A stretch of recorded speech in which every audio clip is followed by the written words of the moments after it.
Irashaimase. Hello and welcome to Fataris' Kitchen. I'm your host, Chef Fataris. It's time once again for Shoot 'em Up Saturday, and on the menu this week we have Guardic. What kind of taste will it have? Let's get cooking and find out. From developer Compile, Guardic originally released for the MSX in 1986. Now jump to November of 2024, it's available for the Nintendo Switch as part of D4 Enterprises' EGGConsole series, the engrossing game gallery. As I mentioned in my 10th anniversary video, I really love game preservation, so having these series that take obscure games from systems like the MSX or the PC-88 and bringing them to a wider world audience, as those systems were really just available in Japan, is wonderful. Guardic is the perfect example of an obscure title that deserves more attention. It's primarily a fixed screen shoot 'em up that has you navigating a maze between stages. In addition to that, it also has a really awesome, unique power selection system that's the core of your gameplay. So especially if you're a fan of classic computer shoot 'em ups, or if you're looking for something a little bit more obscure and unique, then I highly recommend you give Guardic a try. Diving into the game itself, once we press a button, we're taken to this menu here. We're still in the EGGConsole system, so we haven't actually started Guardic itself. But just to note, there's a great how to play here, so if you pick up the title, definitely read through that.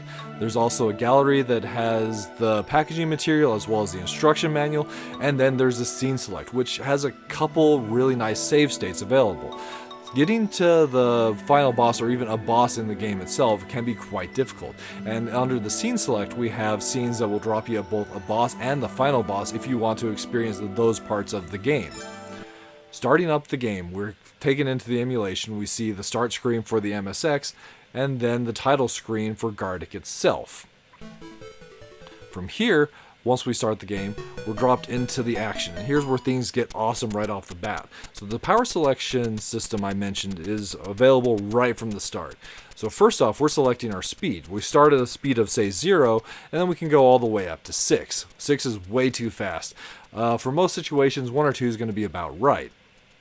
Once you lock that in, we're taken to our wave selection. The wave is your main weapon. It starts at 0 and then you can go up to 2. For most scenarios, 1 is probably going to be about the sweet spot, but there are situations where you would want the 2 or even the 0 potentially. So we're going to bump that up. And lastly, we have options. So here you can select things like a shield, the ability for your shots to pass through enemies or terrain, or even your ship itself. But the thing of this is it all comes at power management. So right now, with the selections I have chosen, we have a use power of 2. If you look on the right side, there's some really interesting information on that side screen.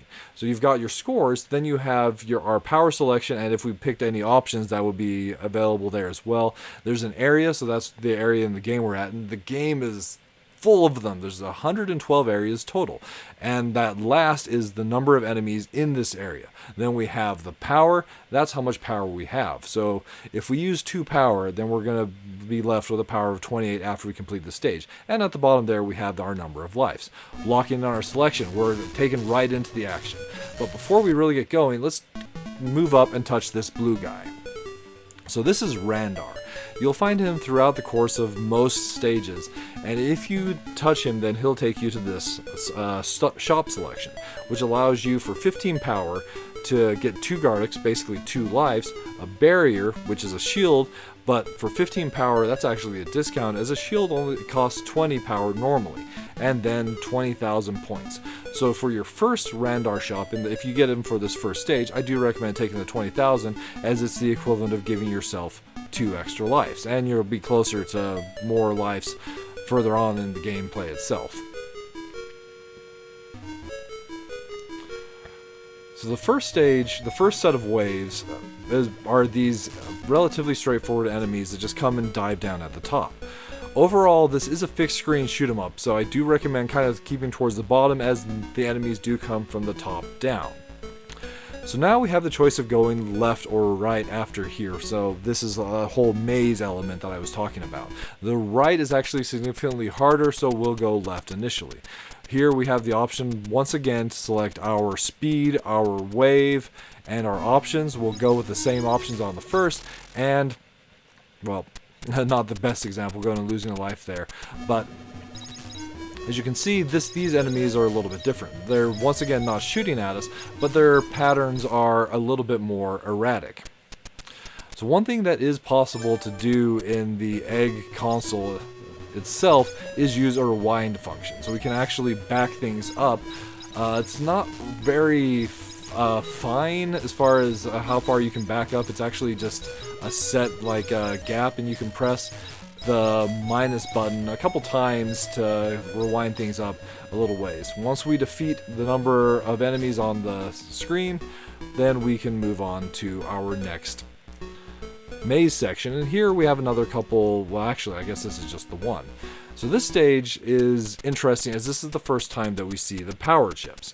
So these power chips are how we replenish the power itself. So after having spent 15 on the Randar shop and then 2 each for the speed and the wave both times, we're down to 11 power.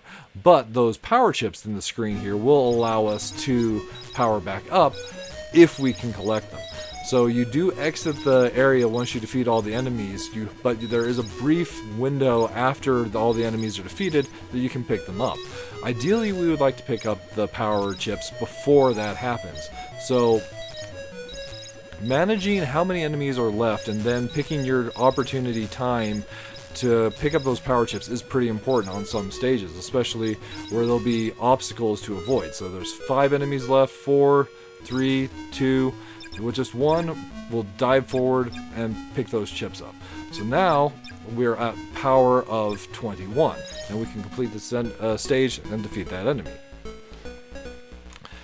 And from this point, we can move even further through the maze. Unfortunately, if you go up, it's not actually possible to go back. However, if you're moving left and right, you can continue to move through that area. So here we have another junction. We can either continue to move up, or we can move right. It can be very confusing, so one thing I would like to point out is there are maps of Guardic available online, so if this is a game that you're looking to challenge and master, then I encourage you to seek out those maps. So we'll pick my default speed and weapon selection here and move on to this stage. So now we start to see some enemies that are actually significantly more challenging. These enemies will drop down in patterns and shoot both up and down. For your lives, you will be starting, let's rewind things up just a little bit to keep things going. You'll be starting with the number of enemies that were left when you were defeated. So keep that in mind, and you can always adjust your power level. This one's actually kind of a tricky one. But it does bring me to a point that I can talk to a little bit about some of the power management. So one thing that's really interesting about your power management, I accidentally activated a shield here, which is not what I wanted, but it's possible to use powers earlier, and if you have enough lives, then if you let yourself die towards the end of a wave, and then pick a weaker selection for the 1 or 2 enemies that you have left, you can save and basically get all that power refunded, as you'll only be charged the power for the selection you used when you actually defeat the stage itself. So there's a way to kind of cheese the system a little bit.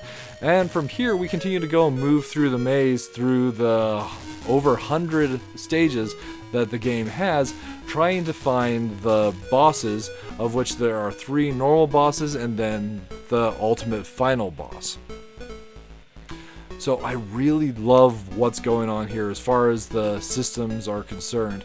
The biggest thing that I feel the game has a problem with is just the map being so confusing.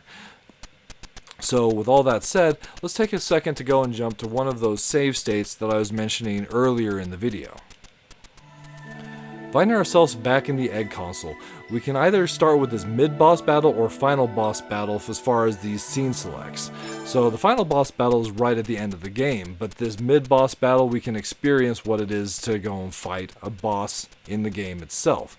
So we'll pick a reasonable speed, we'll actually go full wave, and for this one I do want to use the shield just so we can talk without having to worry about this boss. So there are 3 of these bosses that will show up throughout the course of the game. if you're actually fighting this one normally, it can be quite a challenge.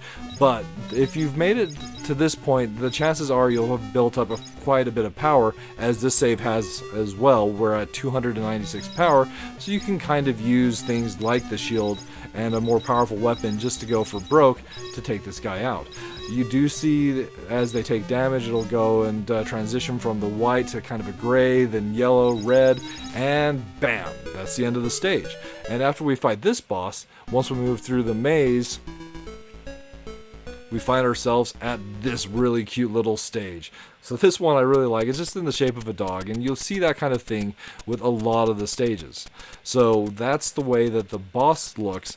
And then one more thing I do want to show off before we end up with the video. So going back to resetting the game itself and finding ourselves at the title screen, there is a code that you can enter in when this is in the manual as well. From the title screen, if you press left, right, left, right, left, right 3 times, we're taken to this practice mode. So from here, we can select any of the game's 112 areas. So not the bosses, but any of the stages themselves to practice. So you've got some really fun shapes here, like this face. Then on 25, we have Compile throwing in a little bit of self-love there. So then once you've selected your stage, you can select your speed and your wave. However, since we don't have any power associated with our ship itself in this mode, there is no option for the options. This is one of those stages where, as I was mentioning, it's actually useful to keep the base level of the wave, as the wider waves cannot shoot through these narrow passageways between Compile.